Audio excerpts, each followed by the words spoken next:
everybody, it's Anna. Time for the final card in this week's tarot story. So today we end our week with the Eight of Wands. I love this because we started with the Tuesday card, the Six of Wands.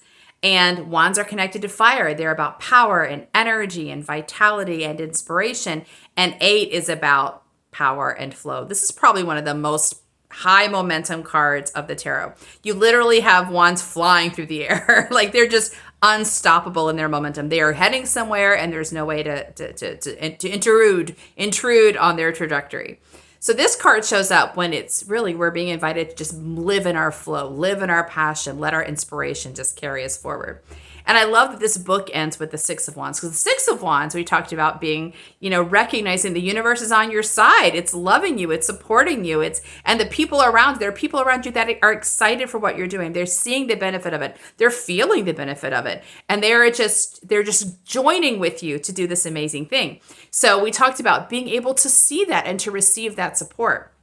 This is why, right? Because that's what launches us. It's not just our own power, our own commitment to our passion that launches us. It's letting ourselves be supported in that launch through the people around us and the universe that supports us. And the journey from the six to the eight this week went through the Queen of Wands reverse, which is that challenge point of the mind kind of like worrying that we're not doing what we're supposed to be doing. And do we need to do some kind of self-care or self-healing or whatever, really kind of like self-violation, because the mind's trying to do a good job, but in its anxiety of not knowing what to do, it can do harm, right?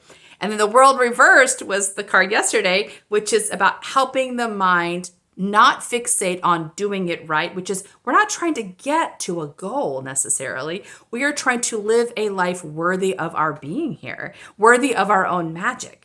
So we want the mind to stop worrying about, are we going to arrive where we're supposed to go? Are we going to do what we're supposed to do? Whatever the supposed to is.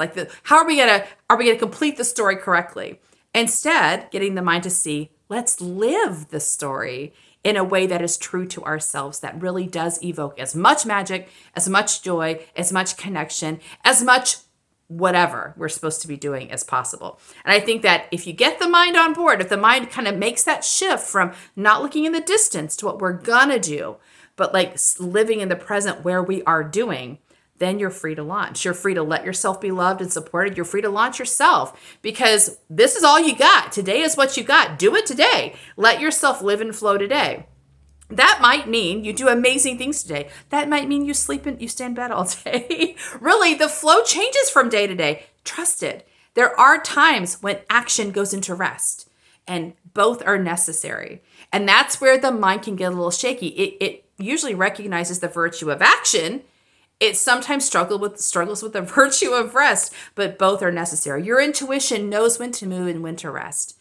So get your mind to join you in the story and to support the story. If you have a day where nothing's happening, get your mind to support that. Get your mind to tell the story of you the hermit going into the cave and gathering with the fire and like letting yourself kind of meditate and evoke new dreams. Whatever the story is, you want the mind to be on board with what you're guided to today, to be in full flow and not have the mind try to get in the way of that. That's our tarot story this week. See you next time. Bye.